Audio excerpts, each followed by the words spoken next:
क्या गोल्ड की सबसे बड़ी बुल रन अब खत्म होने वाली है?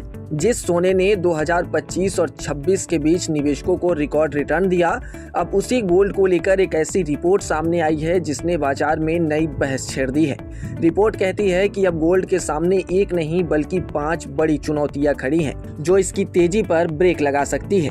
अगर आप गोल्ड खरीदने की योजना बना रहे हैं या पहले से गोल्ड में निवेश किया हुआ है तो यह खबर आपके लिए बेहद अहम है। BMI की नई रिपोर्ट के मुताबिक 2026 के बाकी महीनों में गोल्ड की चाल पहले जैसी तेज नहीं रह सकती है। वजह सिर्फ एक नहीं बल्कि फेडरल रिजर्व की ऊंची ब्याज दरें, मजबूत डॉलर, घटता जियोपॉलिटिकल टेंशन, बेहतर होती ग्लोबल इकोनॉमी और कम होती इन्फ्लेशन जैसी कई बड़ी बातें शामिल है। आइए सभी को विस्तार से समझते हैं, लेकिन उससे पहले आज का रेट्स जान लीजिए। तो आज MCX पर गोल्ड और सिल्वर में मिक्स कारोबार होता हुआ दिखाई दे रहा है। गोल्ड 5 अगस्त कॉन्ट्रैक्ट अपने पिछले क्लोज से 338 रुपए की बढ़त के साथ 1,40,686 रुपए प्रति 10 ग्राम पर ओपन हुआ। तो वहीं MCX पर सिल्वर 4 सितंबर कॉन्ट्रैक्ट अपने पिछले क्लोज से 745 रुपए की गिरावट के साथ 2,15,268 रुपए प्रति किलोग्राम पर ओपन हुआ। कारोबार के दौरान गोल्ड ने 1,40,375 रुपए प्रति 10 ग्राम का लो, तो वहीं सिल्वर ने 2,15,233 रुपए प्रति किलोग्राम का लो बनाया। अब आते हैं रिपोर्ट पर। तो BMI का मानना है कि मौजूदा स्तरों से गोल्ड में पहले जैसी बड़ी तेजी की संभावना फिलहाल कम नजर आ रही है। इसके पीछे कई अहम वजह हैं। पहली वजह अमेरिका का सेंट्रल बैंक यानी कि फेडरल रिजर्व। आप सोच रहे होंगे कि अमेरिका की ब्याज दरों का भारत में सोने की कीमतों से क्या संबंध है।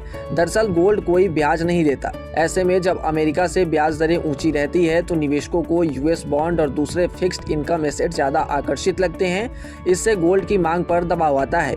BMI का मानना है कि फिलहाल फेडरल रिजर्व जल्द ब्याज दरों में कटौती के मूड में नहीं है। अगर ऐसा ही रहा तो गोल्ड पर दबाव और बढ़ सकता है। दूसरी वजह है मजबूत होता US डॉलर। अक्सर कहा जाता है कि जब डॉलर मजबूत होता है तो गोल्ड कमजोर पड़ता है। इसकी वजह यह है कि अंतर्राष्ट्रीय बाजार में गोल्ड की कीमत डॉलर से तय होती है। ऐसे में डॉलर महंगा होने पर दूसरे देशों के खरीदारों के लिए गोल्ड खरीदना भी महंगा हो जाता है।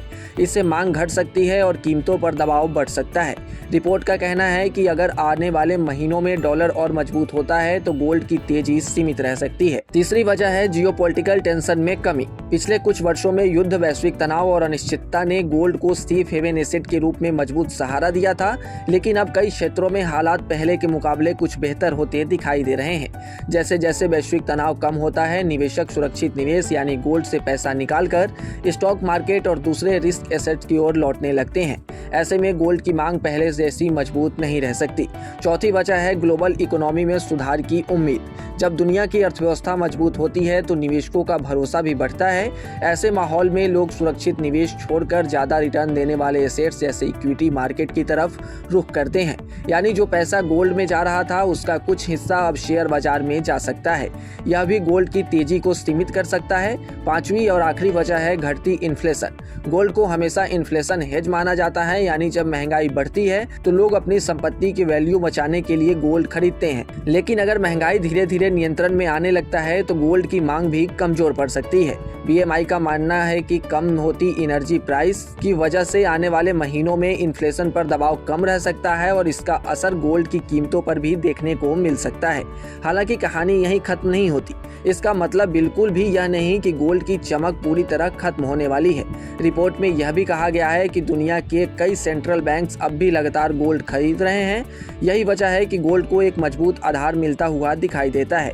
इसके अलावा अगर आने वाले समय में फेड रिजर्व ब्याज दरों में कटौती करता है, US डॉलर कमजोर पड़ता है या फिर दुनिया में कोई नया जियोपॉलिटिकल रिस्क पैदा होता है तो गोल्ड एक बार फिर से नई तेजी पकड़ सकता है। इसलिए आने वाले महीनों में फेडरल रिजर्व, डॉलर इंडेक्स और वैश्विक घटनाक्रमों पर नजर रखना बेहद जरूरी है, क्योंकि आने वाले समय में यही गोल्ड की दिशा तय करेंगे। अगर गोल्ड और सिल्वर के संबंध में आपके पास कोई सवाल है तो आप कमेंट सेक्शन में कर सकते हैं। और ऐसे ही तमाम अपडेट्स और शेयर मार्केट से जुड़ी तमाम जानकारी के लिए आप बने रहें गुड रिटर्न्स डिजिटल के साथ।